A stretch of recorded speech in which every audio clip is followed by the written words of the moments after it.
and the milk is caca. Oh yeah. Oh, is that right? Remember you said that on one of your teachings there.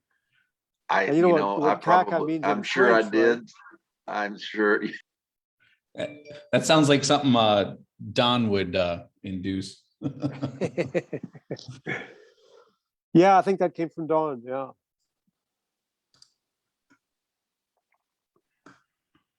Hi, Howard. How's the Hey, tax Vic. man doing? How's the tax man doing?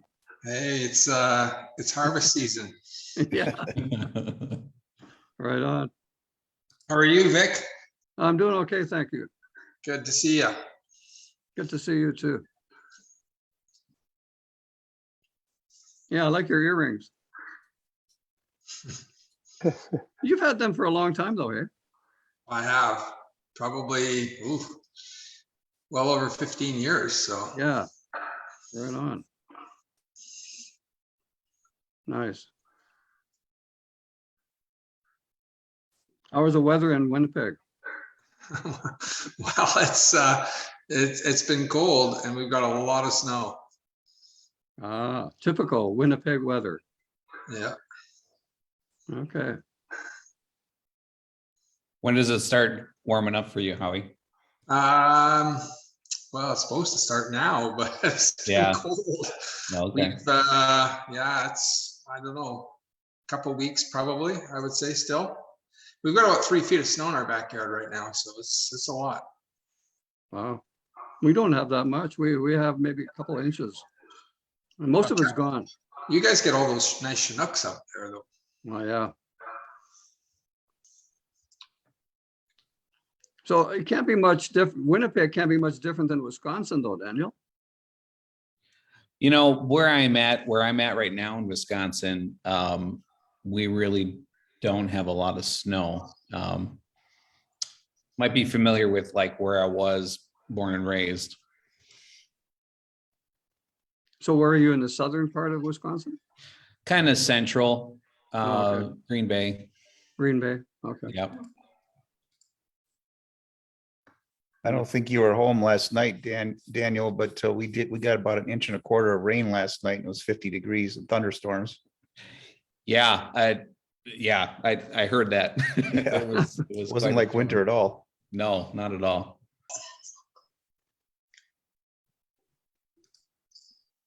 And anybody who is watching on Facebook, you can follow that link and you can join us on Zoom and participate in the conversation.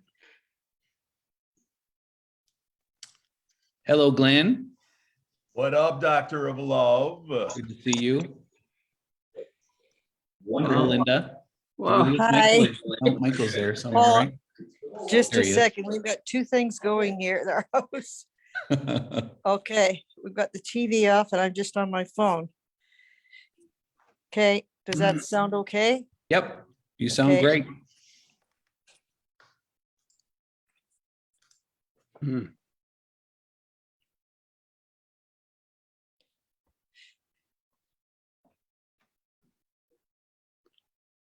Hey, Glenn. Yeah. Hey, that's quite the beard you got there, man. My God. That's more than, that's about what? 1.5 years or 2 years worth? That is, yeah, at least that. I grew it initially as a playoff beard for the Lightning. And then I just How come you guys have all the good teams on the planet? I know, right? My God. Join me here. Is that right now? How are you, Jeannie?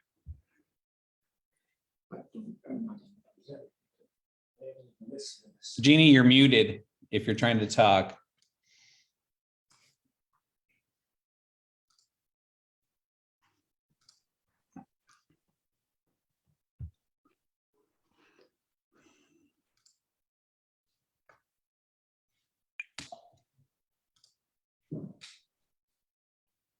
Once again, anybody watching on Facebook, thanks for tuning in. I did include a link below the video. If you follow that link, you can come on to Zoom and take part in the conversation if you'd like, or if you have problems there, just leave some comments and So we'll is, do our best to address everything. is everybody on? Because I'm only seeing you and me. But Yeah. am I- Do you see a little icon that says view? And you look for something that says gallery, and it'll put everybody kind of in a grid for you. More. You probably have to go into more. Hmm, Are you on an iPhone or I am. iPhone? Okay, is Mike speaking right now? We've got something on TV, that's Zoom. Mike, say something. I'm not sure we got your audio. He's Oh, my- silent for the first time in a long time. Oh, no, it's probably, Daniel took us into areas. Oh, there's Mike. so that's it? No. Oh, No. That was It's that was a 10 o'clock session, I think. it's not it. It's a 10 o'clock session. Okay. Forgive me. Old, and I don't know what to, oh, I see participants. Is that the one? Yeah, look for something if it says like gallery. Eh, I'm not sure exactly how it looks on the iPhone because I'm looking on a computer. Okay. How are you, Chip? I am great, Glenn. By golly, it's good to see you after all these years, I know, it's live amazing. and in person. Where are you? I'm in Appleton. Oh, up there in the Squirrely Valley, eh? Oh, yes, sir. Hmm. Am I unmuted now? Yes, Oh, yes. good. Howdy. We gotta unmute the unteacher is what we gotta do. Hey, Daniel, how do I change my name here to Vic from Debbie? I think that's another teaching, Vic. Yeah, hold on one second. I'm with Oh, Mike trying okay. to get his Yeah, audio no working. worries. I can live with it. You- Hmm. I think you just Okay, I unmuted. you just Did click that on good? click Yeah, on we your got you name now. and then go down to the bottom of rename. and Hello, then click hello. on that. There's Michael. Yeah. Where is that, Kent? Just click on your name, Debbie, and Oh, then okay. there's a pull down Okay. menu to the bottom, rename, Now I've got a list on that's that. got, and then just type in your name. oh, you do? Okay, I'm clicking on Debbie's name, but it's not giving Well, me it something. should pull down if you just click on it. Are you on a phone? No, I'm on a laptop. Yeah, it should work. I'm looking at mine right now and it's doing it just fine. Yeah, so you click on Debbie on the lower left and then there should be a pull down menu to rename at the bottom. There's mute my audio. Oh, yeah. Oh, yeah. Oh, there it Yeah, is. all that. See it at the bottom there? Okay, yeah, And just click on that little bit there. And then type in your name. You should be good. perfect. Thank you. We can No. call you Debbie if you prefer. It's my alter ego. It was a Debbie that got me into all this trouble in 1979. I like that name. I liked what Chip said when Vic said, how do I change myself from Debbie? And he said, that's another teaching altogether. That's a good answer. Don't you just love Zoom, you know? But there is teaching out there on it, right? So Mhm. Yeah, there is. there's teaching on everything. All I do right, like it so when we you- are. Can everybody hear and can everybody be heard? Can everybody hear me? Yes. Very I good. hear. Oh, there's Kent. Hey, Kent.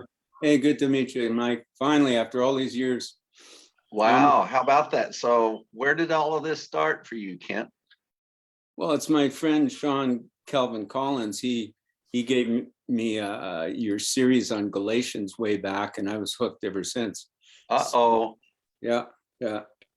And actually, I'm going to have to excuse me in half an hour because he has a group Zoom week tonight. So I'll just watch the rest later. Well, you tell him, how dare he conflict with our schedule? I'll tell him right now. I think I'm online. Yeah, I'm in touch with him right now. Well, No, I let's won't. see. We are, where are we on our time right now? We're at 10 after. I guess we could go ahead and get started, right? Yes. All right. The boss says yes, so we're going to go. So guys, listen, I hardly even know where to start after this conference. First off, let me thank everyone involved. And one of the people that did a tremendous amount of work to get this conference done was Glenn Klein. And goodness, Glenn, we really appreciate everything that you did. It was, he got everything up and running and posted, and Daniel was all the things that went on behind the scenes, and I was just here in my recliner. So and I've been trying to get that done for a long time. So finally my mission is accomplished. This particular I know we say a lot of the same about all of our conferences and the breakthroughs. I think this one, though, Daniel and I have spoken and together, and this is going to turn into a book, Who and What I Am Not. And it's going to have lots of chapters in it, and each of those chapters are going to be expanded, and it's going to have several authors in it. So that's the thing I'm going to love about the book the most, is that it's going to have, the authors are going to be all of the speakers of the conference. So that's going to be a lot of fun, but we are going to begin to do that. We'll let you know a little bit more about how that's going to be done, but it will be starting immediately, putting the book together and to be published. We definitely want it to be published as an ebook, and if we can see a way to get it published otherwise, this is a magnificent body of work that has been done by a really wonderful group of people, and I appreciate it, guys, so much. Daniel did really amazing teachings. You know, I've been saying I am not a Christian for a long time, but Daniel explained why he's not Christian. And it's like I could hear everybody out there going, yes, yes, that's why. Yes, that's why. And he laid it out exactly as to why, and added Daniel's personal touch to it that, of course, I know we all had our own stories that were heartrending, but you know, Daniel really opened himself up to share parts of his life that hereunto had been kept in the secret places of his own being, and but he shared those with us, and they've been very helpful to people. And Nardos, you know, Nardos started teaching, and his very opening statement, when he took us directly to the verses that are quoted in the New Testament, got misquoted in the New Testament, but he took us back to the scriptures, which everybody's doing that now. We just don't do a teaching unless we can go to the scriptures first and then bring it forward. Everybody did that. It was just so marvelous to see. But when he made this, I mean, it's amazing when I listen to the gospel. I love listening to the gospel because I'm learning. And I'll hear something I've heard that I've taught 100 times, but when I hear one of you guys say it, I hear something I've never heard before. And Glenn's sitting over there smiling because that's his mantra, is that you always hear something different all the time, you know, no matter how many times you hear it. And it is very true. But as he started into it, and he quoted, "For all shall know me, from the least to the greatest." And then the statement that comes in after that is, "For I will do away with sin." And it's like, my God, that Isaiah prophesied the reason everybody would know God and wouldn't have to be told to is because sin wouldn't exist. That's the only thing that was existing that was keeping man and from knowing God, not believing in God, because we've not been brought into a believing situation. We've been brought into a prophesied, foretold, predestined knowing. You know the Lord, just like I don't have to be jealous of Paul anymore. Like I've shared with you guys many times, I used to get so jealous of him because he'd talk about knowing the Lord and I had to believe in him. So, and then we had, of course, Jackie, and Jackie just let everybody know I'm not waiting on anything anymore. And that's one of the reasons we're not Christians, is because we find there's nothing to wait for anymore. And boy, Jackie made that so very clear. And then, of course, Jeannie let us know so clearly of what we're not responsible for. It's like you can just feel the weights coming off of people's shoulders, you know, knowing I'm not responsible for this, and I'm not responsible for that, and I'm not responsible for this. And the powerful thing about that is once you know what you're not responsible for, you can take full responsibility for your life. It was just magnificent, Janie. Thank you so much for what you did, all of you guys. The one that I taught on that was startling to me was the teaching on I do not have imputed righteousness. Never in my wildest dreams did I think it was needed to understand imputed righteousness, as opposed to what, you know. And but this is the artistic work of Paul. I'd like to take credit for it, but this is the artistic work of Paul in the book of Romans in segregating completely the difference between, and that really is the crux of the matter, the difference between the faith of Abraham, which brought imputed righteousness, and you know, ever since then, Daniel and I have been sharing these verses. Oh my God! So that's what, and that's what this verse, and that's what this verse means. And just as we got started, I was realizing that Hebrews 11:1 says that by faith, we understand that by faith, God framed the worlds together. And so that is such a powerful teaching. And I explained to you, I got Hebrews chapter 11 wrong. It's so wonderful to find out that you're wrong. And I proved it again this time. I got Hebrews 11 completely wrong. It was just so stunning to me and so wonderful to find out that I was wrong about that. But then as you understand how that it was the faith of God, that the faith of God framed the original cosmos together, and it was the faith of God that framed together the new cosmos, which is includes righteousness. Only God's faith creates worlds, folks.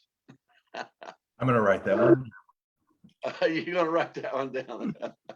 Only God's faith forms worlds, and it formed the first world, and God's faith formed the first world, and God's faith formed the second world.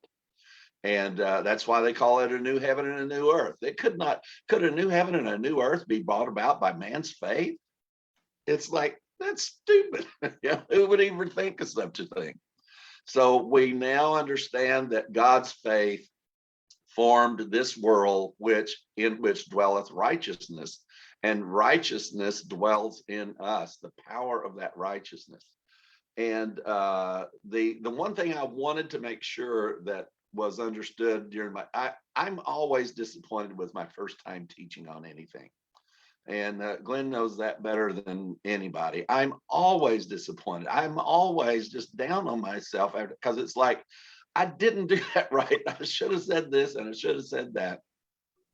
And but the one thing I wanted to make sure was that nobody misunderstood was that I was not saying that the righteousness that was imputed to Abraham was not a different kind of righteousness. It was the same righteousness. It's just that it was imputed. We have exactly the same righteousness. It's just we are it. We don't have a paper for it. We don't have a credit for it. We're it. But it's the same righteousness. It was just imputed to Abraham and it became us.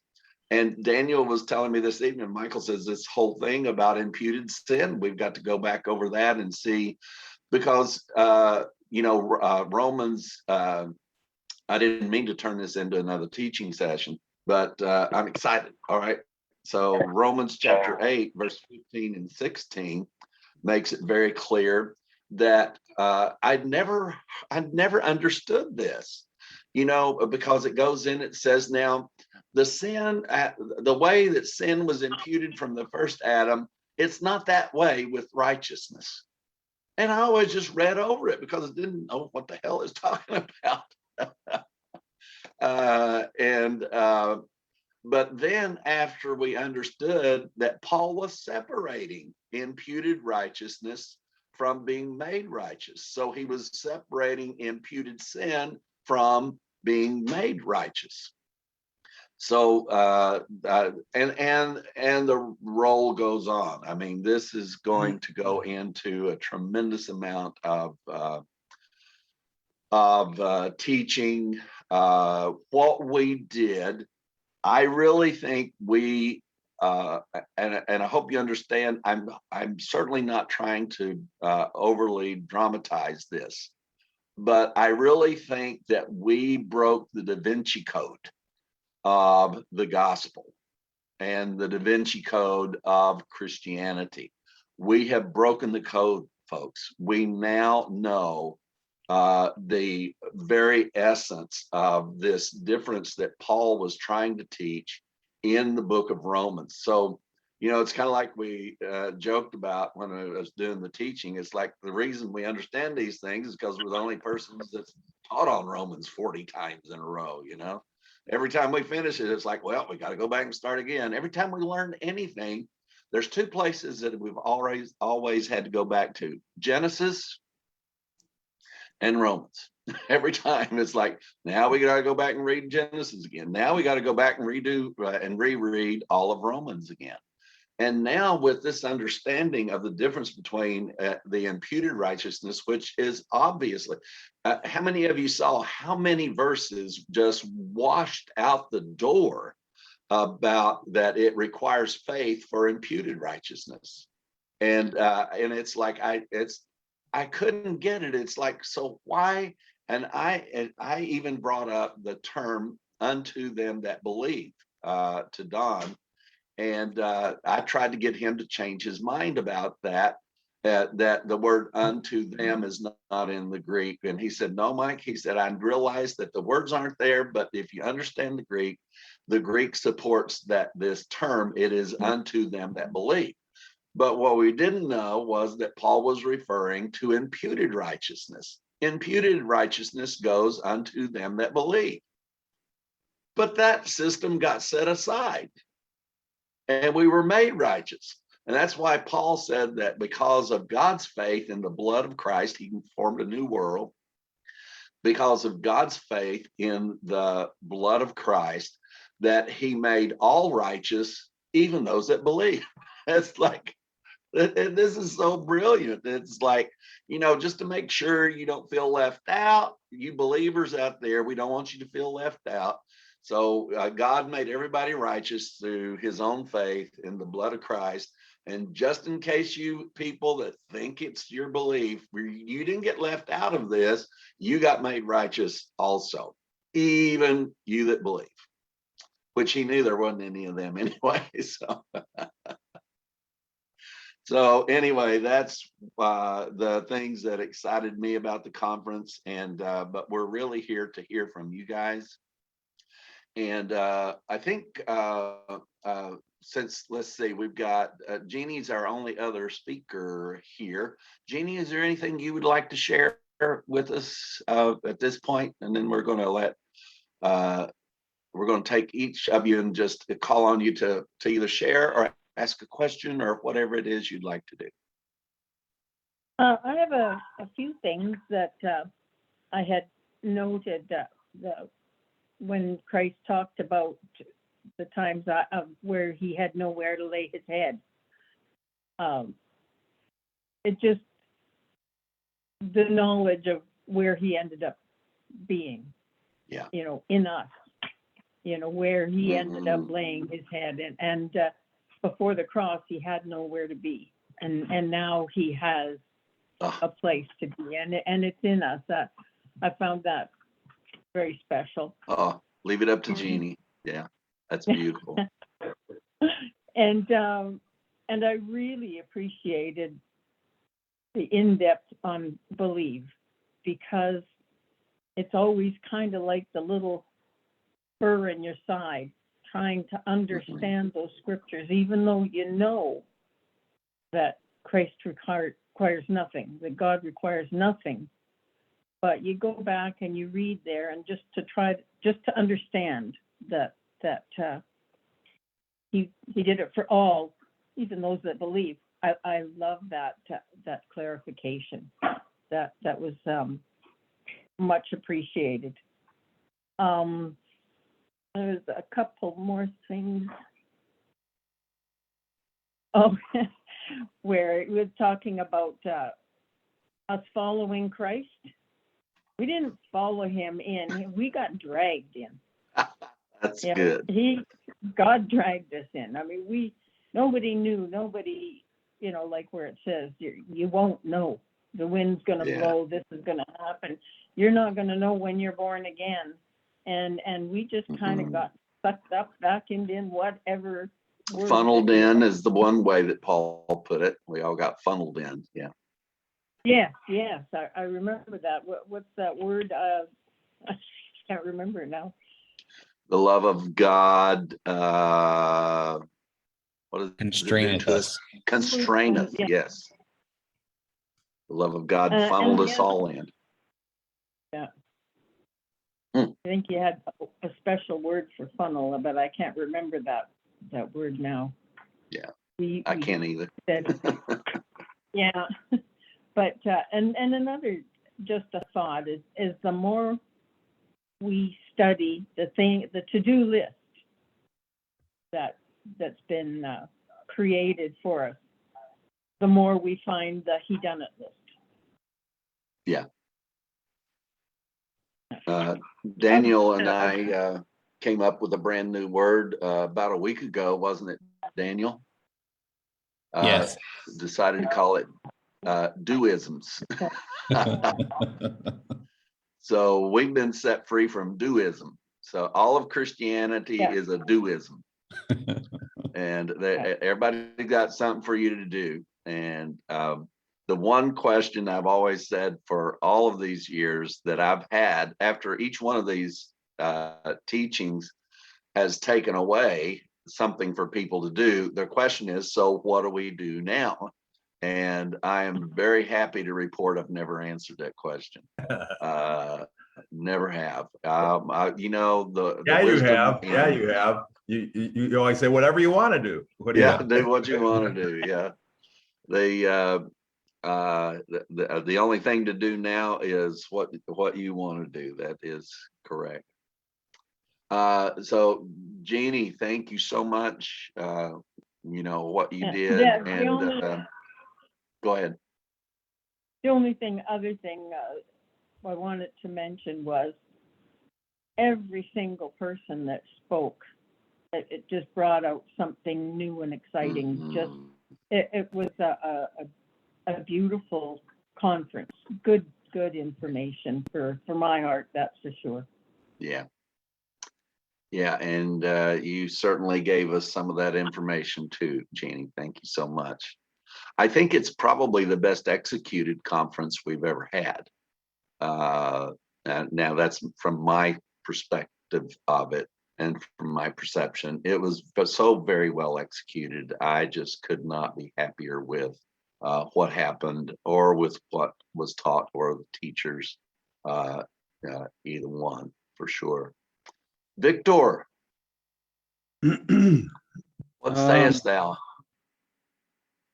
Well, I really enjoyed the conference, of course. It was fantastic. I like the little anecdote that you threw in there about Paul and the rich young ruler.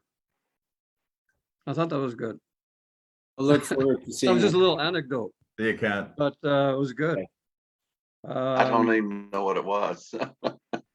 Well, the rich young ruler was Paul, apparently, or Oh, that some, there's people who have purported to say that. yeah, it was kind of cute. But Yeah, it I'm was looking cute.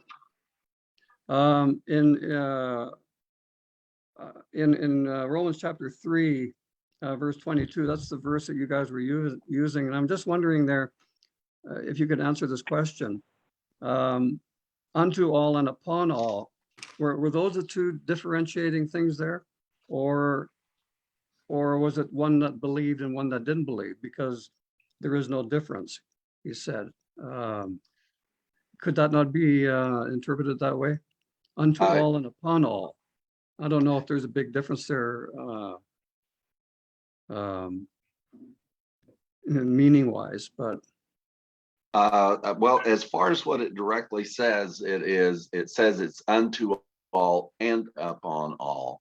And then yeah, he says, for there is no difference. Now, if you read if you take the content above that, yes, you are going to be taking in unbelievers and believers, for there is no difference.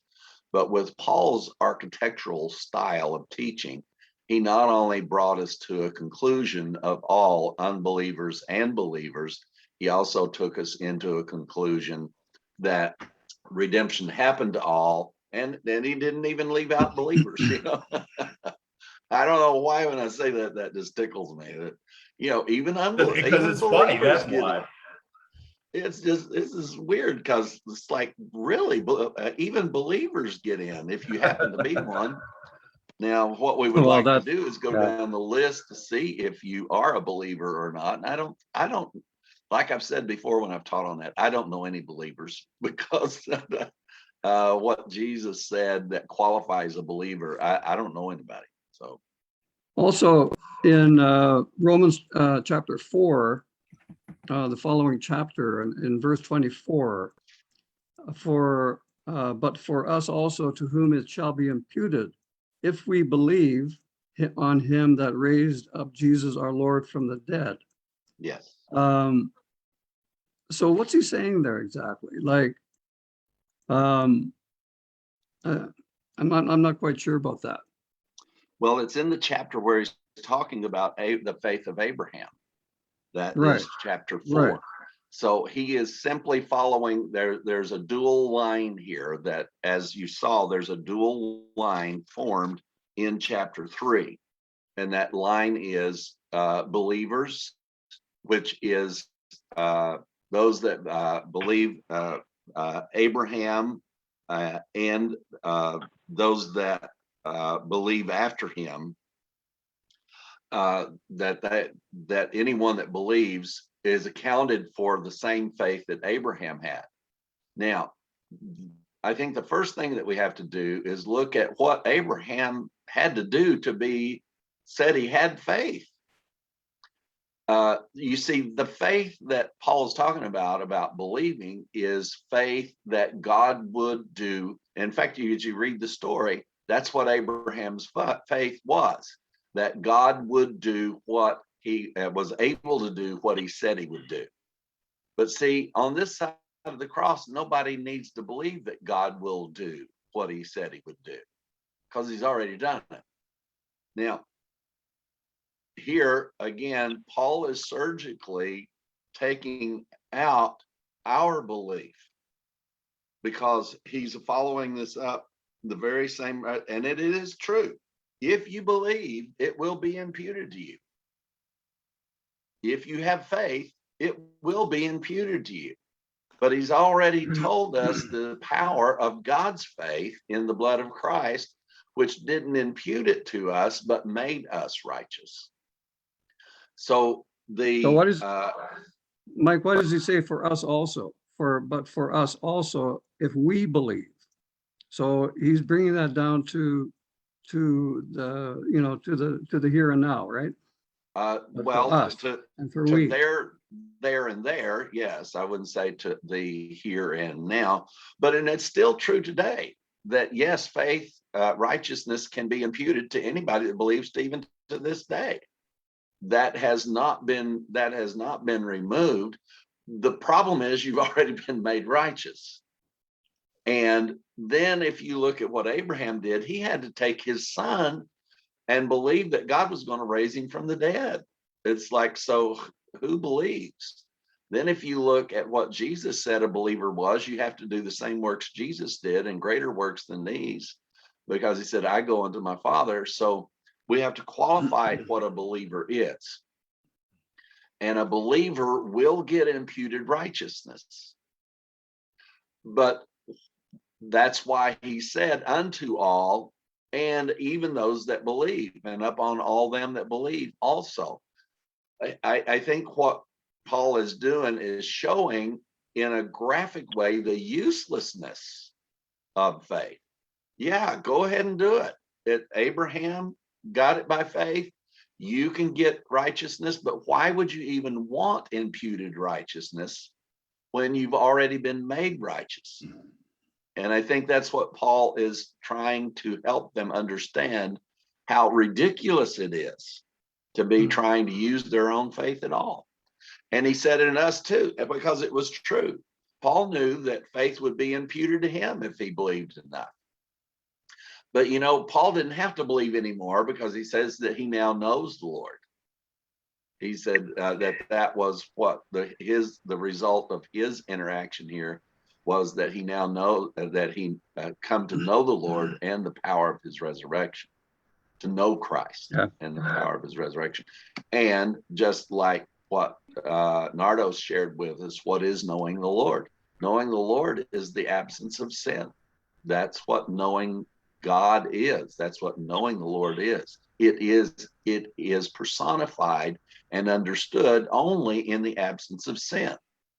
That's why until this world understands that that sin has been destroyed, they will never be able to truly have an understanding of God himself. Now, they will always, now that word know means to be kin. So they'll always be kin. They'll always be joined together. It's strange that in the prophecy, the word there is relies on that term that means to be generated and regenerated, if you will, through birth and through kinship. It's a kinship word. And the way it got translated into the New Testament was the word gnosis.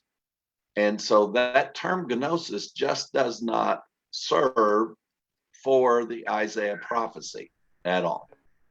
So yes, and I appreciate you bringing that out, but it's still to this day, I would still tell anybody, if you want to believe, you can get imputed righteousness through your belief. It is true, and Paul included himself. Even I can get this imputed righteousness, but he had already taught that we were made righteous already. And if I can add a thought to that, Michael. Go ahead. In that verse, it says that it shall be imputed to us who believe in him who raised Jesus.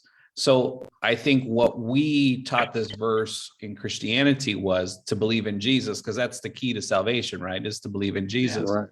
But he delineates it's not into Jesus, it's into him who would raise Jesus. And as Michael said, faith is required in order to believe that something's going to be performed. Yeah. So this is to believe in God who would raise up Jesus, our Lord, from the dead, or who raised Jesus from the dead. So believe in God for that performance of that. And it's not a believing in Christ, but a believing in God, which I think is really, I know it's kind of technical, but I think that's important in understanding the difference between this imputed righteousness. Is it's not a believing in Christ, it's a believing in God, just like Abraham believed God that he would perform that promise. And I think the start of chapter 5 lets us know that Paul is talking about the righteousness that supersedes imputed righteousness by starting it out in chapter 5. Therefore, being justified, and justification is to be made righteous. Therefore, being justified, we have peace with God through our Lord Jesus Christ.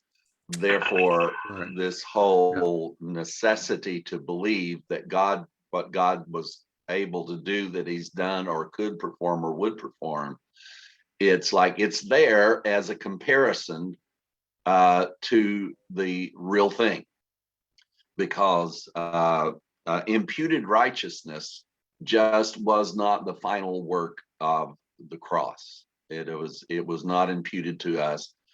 In fact, Paul goes into great detail about imputed sin and says that the righteousness that we got, and that goes on into chapter 5, is where he goes into detail and says that the there's imputed sin, that sin was imputed from Adam forward, but the gift isn't like that. What gave because me it's a gift. Hey, Mike, what gave me a lot of clarity was when Daniel, a couple of broadcasts ago, when Daniel brought out that Paul was part of that group that lived before the cross. And maybe what he's saying here in this verse 24, but for us also, to whom it shall be imputed, that group of people, that it was imputed to them. If we believe that, I mean, that differentiation was very helpful for me, especially in, I mean, like you say, it's very technical, this Paul guy. And so, but yeah, I understand what you're saying. I really understand everything that you guys have said about imputation and all that, but it's just the wording here that sometimes can throw people off. Yes, and that's why we greet the questions, is because I know, like I told you, and shared with you before, I'm not happy with the total conclusion of the way that I shared this the first time. We'll get a lot of this. There's going to be so much more supportive information. We kind of took you down the corridors of a brand new building, and we didn't take you into any of the rooms. You know, it was like we just whoosh, right by them. You know. And but there's a lot of rooms, and there's a lot of things to be understood along with this, that I do not have imputed righteousness. So as Paul has labored here to tell us that you can have that righteousness, but then he's not going to let you out from under the gun as to what that faith actually is and what it has to accomplish. And you have to be obedient unto death with that type of faith. And it's not an obedience that's just like, you know, I went to church on Sunday, Lord, I study my Bible, and Lord, I do my prayers, and so I'm being obedient. That's not the kind of obedience that is taught by Jesus or by Paul or by the writers in the Old Testament. That obedience was unto death, and the law was unto death. So you're righteous. So, Michael, when you called me the other day and we're talking there's about, Jackie. hey man, I wasn't ready to accept that, but I've listened, and you know What is your verdict, my friend? It's okay to change your mind. You changed my mind. I was pretty stubborn. I mean, my hackles were up almost. I thought Mike's just gone off on something here. Which part, Jackie? But what? The whole thing. He didn't like any of it. Yeah. But the whole thing is, God hasn't given us righteousness. He has made us righteousness. Yeah, preach it, brother. Man, I love it. Thank you. Well, and here's the thing that I loved about this exchange between Jackie and I, is that when I first called him to present this to him, as I did a couple of other people, and he was right. I mean, his back was up immediately. And it was like, okay, so now this is somebody that I trust and who understands the scriptures, understands the gospel. So what that did was cause me to examine what I was doing closer probably enough to where that I was able to convince Jackie, because if he hadn't have let me know that he had a problem with it. But see, I heard him out, and I hope you felt like that I heard you out. And Well, you did, and I told Billy, I'm going to prove Mike wrong on this one. and you know what? It would have been quite all right if you had. Yeah. It would have been no problem whatsoever. Yeah, God he didn't give us righteousness; He made us righteousness. Yeah, And and that's sweet. And that verse that says, of God, and now I can't even say it, but anyway, Christ is made unto us wisdom, Righteousness. justification, wisdom, righteousness, justification, Sanctification and redemption. Sanctification and redemption. Yeah. No, Hey, Glenn. and Hello, Jackie. Did you see Michael's Houston living room with Kate Benham after Daniel's message? I did. oh I did. yeah. That was pretty great. Well, Yeah. that's where Jackie met his love, so he should. I was with remember the two of them. I was like, Yeah, I'm going to leave the truck now. That's where Harry met Sally. Yeah. Yeah. Hey, Michael, I if I could on this righteousness issue, Sure. I think Vic is really onto something there, that we really weren't made righteous. They were. Paul was. The people that were Yes. alive. We are righteous from conception. There again. Yeah, Yes. we're not. We're born there. We were not redeemed. Yeah. We didn't need to be. They needed to be redeemed. We weren't made righteous, right? And this point that you made, I thought you made it well. And of course, by the time you teach on what we and who we are not, as many times as you taught on Romans, I'm sure you'll have it all straightened out. But I'm not sure about that. but the imputed righteousness, the fact that it is the same righteousness, is really important, because one of the problems that people have with the way that God responded in the scriptures was that, well, a righteous God would never do that. A God of love would never do that. A God of holiness would never do that. But see, they don't understand that holiness and righteousness and love are not actions. They are characteristics that we now share, because God didn't change his personality. He just, and I loved when you brought up the alloy issue again in this conference.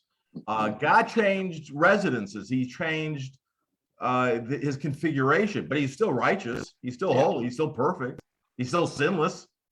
God never sinned, and we've never sinned. And when you were just talking earlier on this meeting, it occurred to me that if everybody wasn't, if it was possible, follow me, you guys, on this.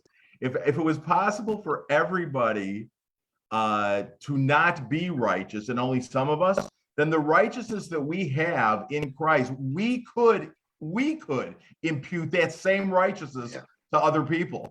Now, it's not possible because our configuration, our conciliation cannot be impacted one way or the other. But that's how powerful this righteousness is. It's not based on how God responded to the Philistines, for example. And this is very, very important, because God is being judged by, whether it be the Christianity or the mystics or the atheists for that matter, and that because they're judging themselves, it's self-righteousness. Because I would never call for the annihilation of an entire group of people, and I'm certainly not God. Well, yeah, you are. And the sooner you know that you know that you know, you'll realize maybe you'll be nicer to yourself. Yeah, it has been it just amazes me as I look back over this. And Jackie, before you came on, I was sharing a couple of things. There's been so many supportive things that has just I mean, it's just running through my mind, supportive understandings that I never took into context. But I was talking about Hebrews 11:1, that by faith we understand how that by the faith of God that He formed the worlds together. And then it's like I was reading through that just earlier, and it's like suddenly I realized God formed a whole new world together. So we have the first cosmos, and we know that it was the faith of God that put that cosmos together. So why would we think it was not the faith of God that put this new cosmos together, which included righteous human beings? And The direct quote, Michael, was God's faith creates worlds. God's faith creates worlds, yes. And the world we live in is a righteous world. And so we are just so freaking set apart from Christians. They wouldn't allow us to be one anyway, even if we applied for membership. But what this does is put us squarely into a situation where that all of Christianity is trying to convince everybody they're sinners. And I really appreciate this, extracting this from what Paul and that generation went through to where we are now. I was never made righteous, right? I was born that way. Right. We've got to depend on Lady Gaga here, folks. I mean, baby, I was born this way. I mean, that's just, I can't get away from that. And when your prophetess is Lady Gaga, you're not getting into Christianity, right? So, but everyone is born that way. And that is the difference between the appeal to people who are sinners is because they're expecting them to become righteous. Our appeal is to righteous people, expecting that they know when they do heed the appeal, they'll know that they're not sinners and therefore know God. Their understanding of God. The absence of sin is the understanding of God Himself. You cannot understand anything about God and of this new creation. The God of this new creation cannot be understood in the context of sin. It just is not possible. The absence of sin is the beginning of understanding ourselves. It is because indeed. we are Christ in unison. And I mean, yeah.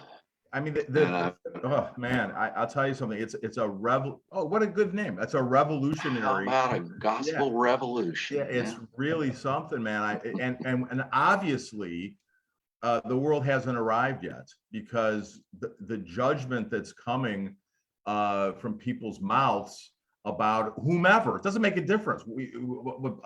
Leaders, athletes, commentators, that they are sinners, that they are, and the amount of religion that is pervasive right now in our culture on social media or whatever is really remarkable. So yes, we need to continue to promote the fact that sin does not exist. It's not a factor. It's not a factor in our lives. It's not a factor in our relationships. It's not a factor in if God doesn't consider sin. And it's a real healthy thing, you guys. It's to the saving of the soul and the renewing of the mind. It's this, oh my God, I love the gospel so much. Holy moly. Chip, what are you thinking? I'm thinking something here, and I really appreciate the conversation.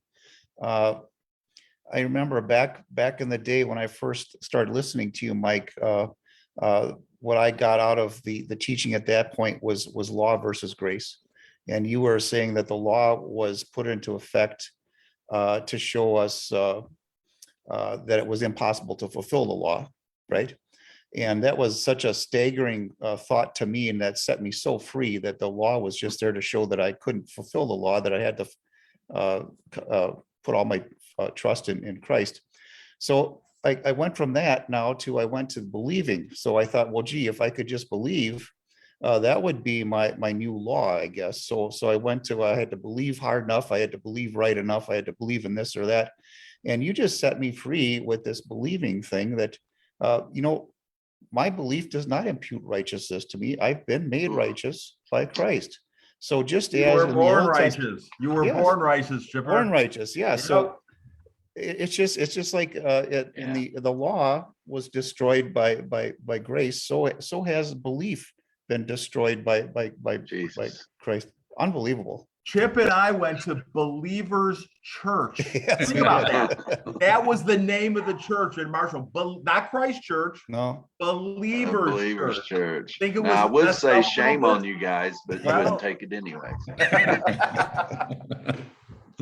Well, you don't know how encouraging this is. I mean, I'm telling you, Jackie, if you thought I was crazy, you don't know how crazy I thought I was. And Daniel was sitting right here in the living room with me when this whole process started. I don't think that I'd started this process at all until you got here. Had I? Daniel? Not in depthly. We changed, we had a couple conversations, but we didn't really Man. get into it. I'm telling you, it and Daniel's visit here was beyond priceless. I just could not. I can't imagine getting to the point that I did, even though I do think it was insufficient. It was sufficient enough to, well, obviously it was sufficient enough to commit you guys, but then there's convincing others. Man, I'm imagining in my mind talking to people who say they're believers and then just beginning. But see, I remember teaching years ago that how John,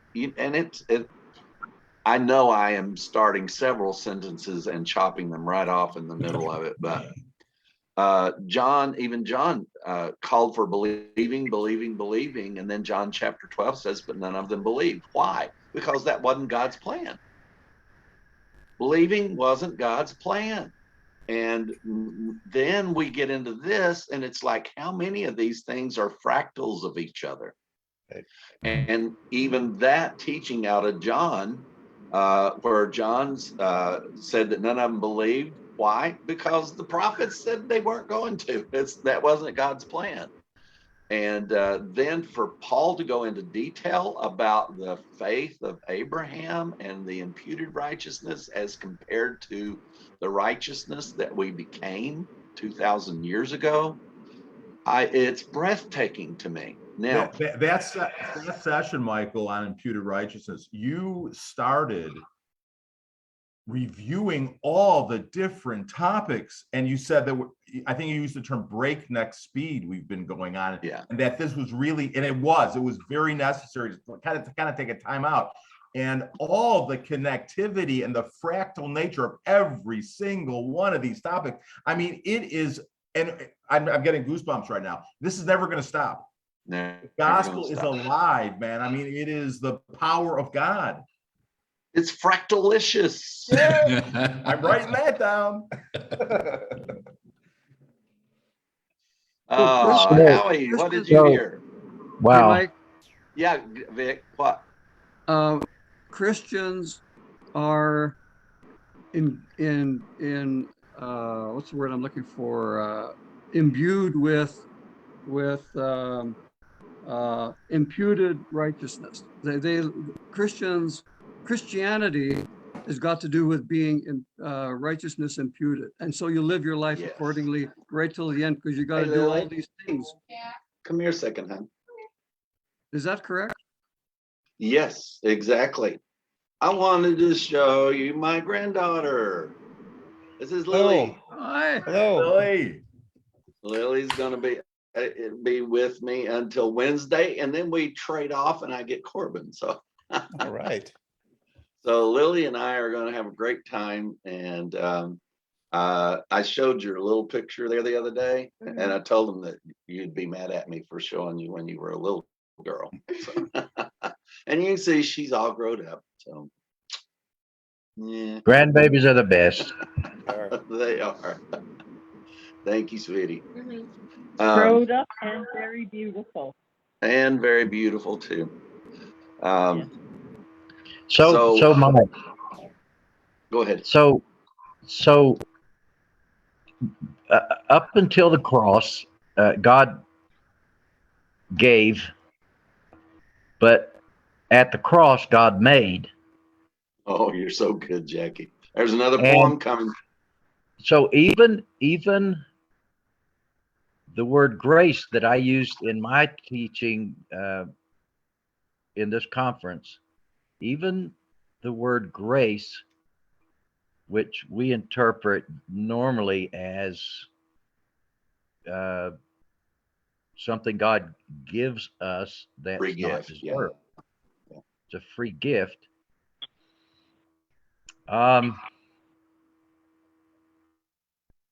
So that's giving. Somebody help me out with that. So Yeah. There's is, difference between giving, and that's exactly what Paul compared in Romans 5, 16, 17, and 18. He's saying that the sin was imputed, but that's not the same. He said, but not so the righteousness, which I never got that. But the free gift has come upon all. whoa. So, yeah, that's what I said when I read it for the first time in light of this.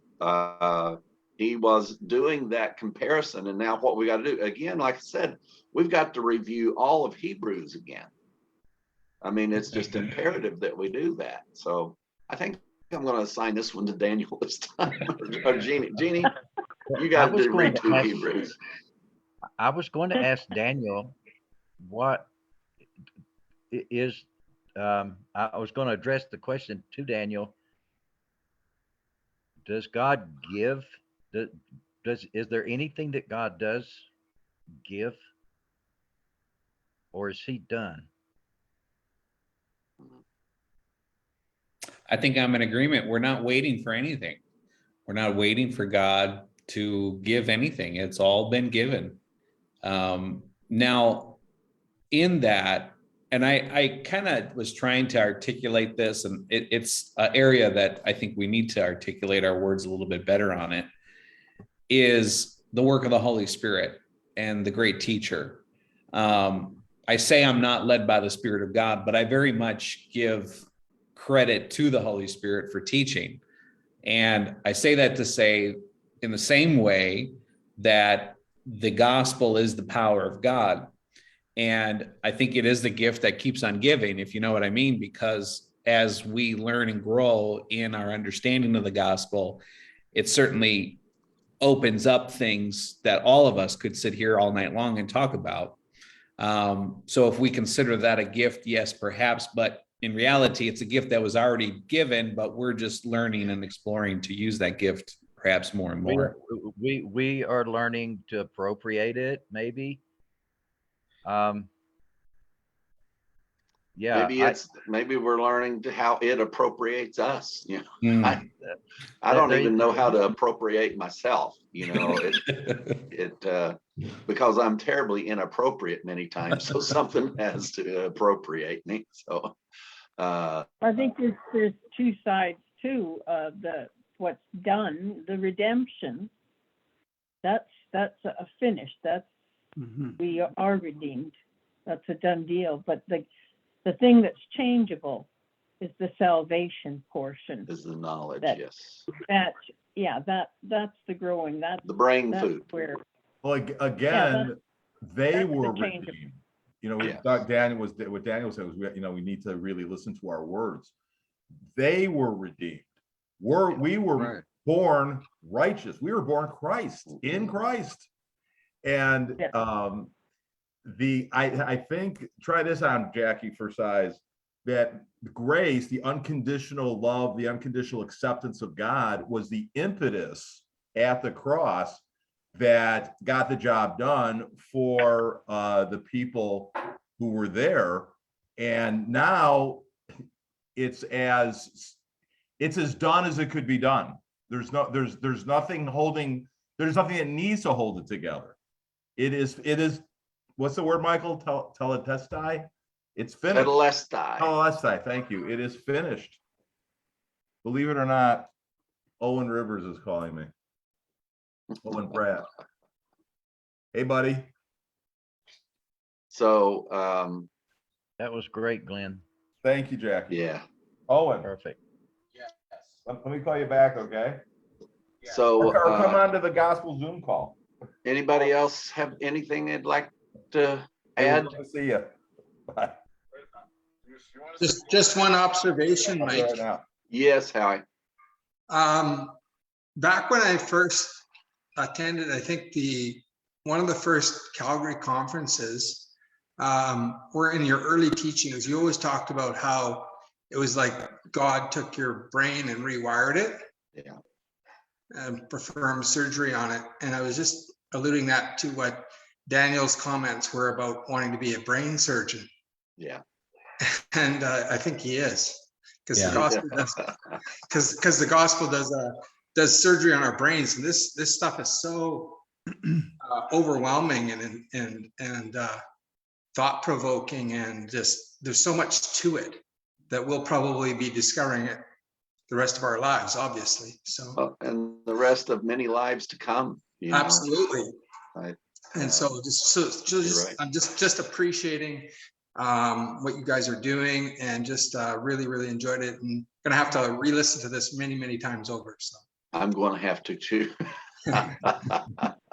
You know, one of the things, and I've got to call Jeannie. So like I called Daniel pretty, and that he was prettier than I am. And Jeannie agreed with me. Now that's just stepping over the line there a little bit. But so Jeannie agreed with me. So I think that so now we have the pretty boy is now the brain surgeon. So we've got to call him the pretty boy brain surgeon now. You can have the pretty back. Well, I don't get the pretty back. I've gone past that. It's like, Speaking of pretty boy, look who's connecting. oh, look who's there.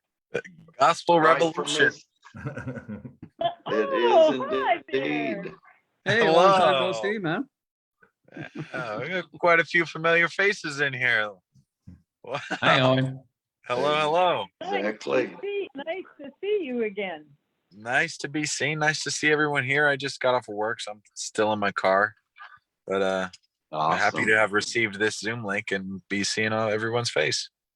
Yeah, we appreciate you being here, Owen. This has been a fantastic. It's been. You got to listen to it. That's all I gotta say. You gotta listen. I don't know. We could start now and just teach Owen what we just taught. Go around the room and share what we've learned so far. Yeah, that's right. Even though we've already done that, we'll do it again for Owen, I suppose. But yeah, no, it's good to see you, Owen. You too. Yeah, and I'm sorry you stayed gone so long. Now Daniel is the official pretty boy, so you've lost your title. So Unbelievable. that's how long you've been gone. Been gone so long. Well, I can't compete with the facial hair, so it's I fair know. enough. All right, guys. Gosh, it has been a wonderful. According to what you've told me, this has been a gospel revolution for understanding. Like I said, I would have never thought I needed to understand that we did not have imputed righteousness. I just want to tease on here a little bit. That we thank God we do not have imputed righteousness. I am so I saw those eyes glance upward there. Owen, got your attention, didn't I? Damn, I want to know. Want to know. How much does it cost to watch these sessions? How much are we going to charge you?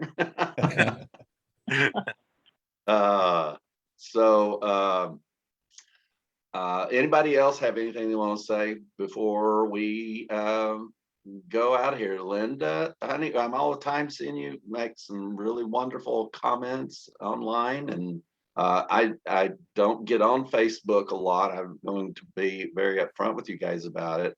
But when I do, I get to see some really wonderful posts from different people, and it's really beautiful to watch. So, what about you, Linda? Before we go,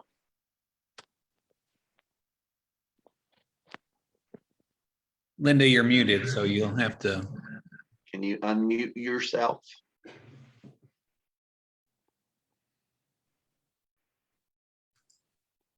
No, we still can't hear you. Unmute there. There you go. This is still new. I have no kids, so there's nobody to teach me how to quickly get on. I love what you're teaching, and there's only one thing that I can't seem to let go, and that is heaven. I can't. You don't have to, hon. We've never taught a thing against heaven. Whatever you think it is, that's what it is. Well, I always have to tell myself that to be absent from the body is to be present with the Lord. That's fine. If that's where I am, that's where I am. But that I can accept. But I want to see everybody. Like when you go, I would like to see you. I want to see my mom. I want to see my dad. I want to see my grandma. And is that just a fairy tale? How will I was always taught that I would see all these people, and now what? Paul the Apostle, I'd love to chat with him. That kind of thing. I would never tell you that's a fairy tale, because number one, nobody can tell you one way or the other. So the one thing I can guarantee you is we're all going to find out. Yeah, we'll all find out. I thought you had an answer for me. No, this is one of those that I just don't. I mean, unless now Daniel and I, you'll find this interesting, Linda, now that you brought this up. Daniel and I looked through Daniel, did we go through every verse in the Bible on heaven? Yes, I think we did. The only place that describes heaven is the book of Revelation. Yeah, So, well. That's, see, yeah. I'm glad to see that reaction, because I just, number one, I don't need any streets of gold. If streets of gold are there, I told Daniel the other day, I'm Ferdinand the Bull. I want a daisy on a hilltop because I want to just sit and smell the daisies. So I don't need gold streets. I don't need something that represents the economy of the world that we are now in. I don't know who came up with that, but I doubt streets of gold are a part of the economy of heaven. I don't get that. Well, I've always said that I didn't want to be in the front with the crowns and whatever thrones and all of that. I wanted God to make me a gardener. That's what I wanted. There you go. Well, you can plant my daisy for me. Yes, I wanted to be his gardener, but my parents have passed away, and on both their stones we have absent from the body, present with the Lord, or just present with the Lord. Yes, absent from the body. Yes, and I can only hang on to that. And I just thought maybe you had another answer that I missed on some video. That is yet to come, I'm sure. Mike will get the revelation on that one shortly. The one thing that I find, call it a comfort, but is that I know that we are all made one. Mm-hmm. And when we're absent from the body, we're not absent from being one. All mankind is one, and what form that takes, I expect to talk to Barris and my mom, and it may not be called heaven, but I believe that doesn't get ripped apart when we leave this earth in the shape that we are. We're still one with each other. We're still one still with alive. God.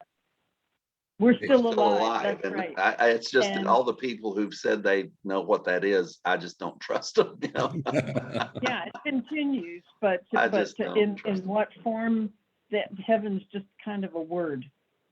It doesn't take away from our oneness. It's funny And our that you life. bring up Don in this subject, because early on we were going through this, and Linda, I may take one more away from you here, but the one thing that I want you to do is that no matter what gets taken away, as far as our understanding of what Paul was talking about or what the scriptures say, it doesn't take away the fact that we are eternal beings. The fact of it is, our very physical body does not cease to be. It transforms.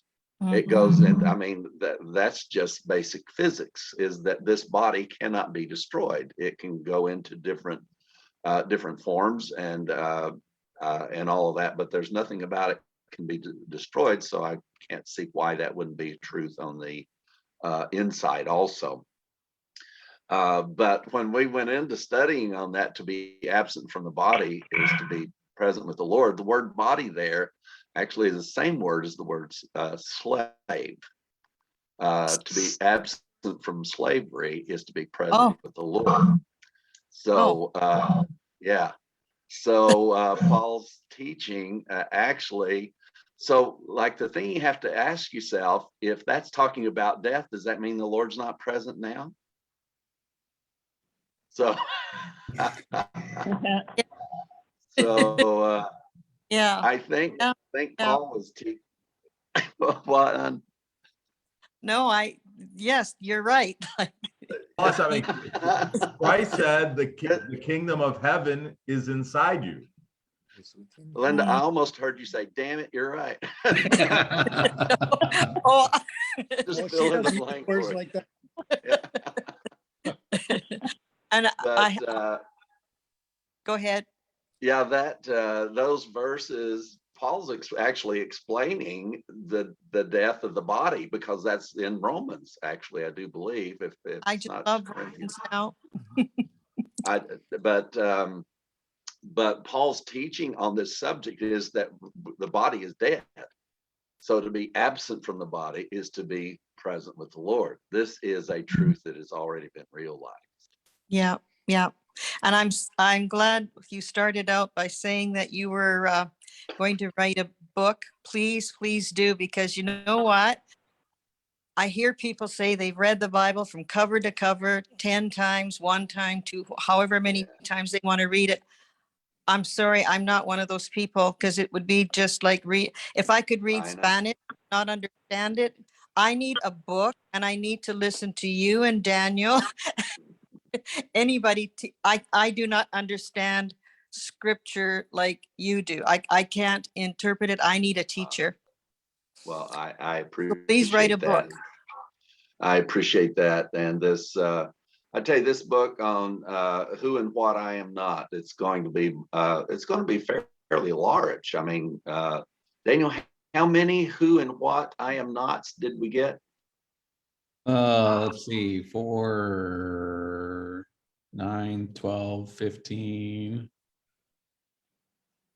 20, 30, 33, almost 40.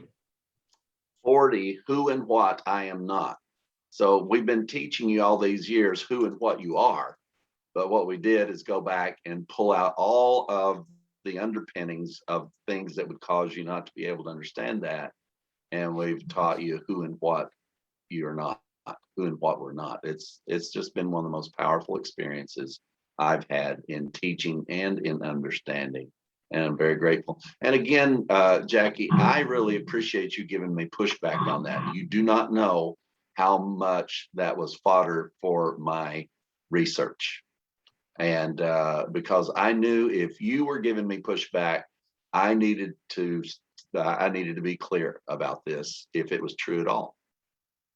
I think what's interesting about that, forgive me for interjecting here, is the fact that Paul specifically said there is no difference. Well, in order for there to be a difference, there has to be two or more entities. Yeah. The one described as all, and the described that all who believe. Yeah. And so there is no difference defines the fact that there are two distinct groups of people, the all and then the all that believe. And so for those that would suggest that the all and the all who believe are one in the same, as far as not being two distinct groups of people, individuals, humans, Paul made the distinction by saying there is no difference, clearly delineating the fact that there are two groups of people, but there is no difference between those two people, two persons. And then follows up with the line afterward, for all have sinned and come short of the glory of God. And before he did that, he took two groups of people and concluded them both in sin. Right. The Jew and the Gentile. It is so beautiful. Yes. It's so beautiful. All right, guys. We could go on for a very long time, but we're going to declare this conference did we call this the spring or the winter conference? I think it's spring, right? Spring. That's the spring conference. We've had spring here for a long time, so I didn't know. I mean, I thought maybe we were calling it winter because of Calgary. That's winter. Yeah, your winter is my spring sometimes. So, but thank you guys so much. So we are adjourning this conference, and it is forever sealed. And we intend to learn from it and to grow from it and to change our minds. Don't ever forget, the most glorious thing you'll ever do is change your mind. Thank you. Thank you. Thanks, Thank you, Mike. everybody. Daniel, Thank you. you guys. Bye-bye, guys. Bye-bye. Bye. Bye. Goodbye.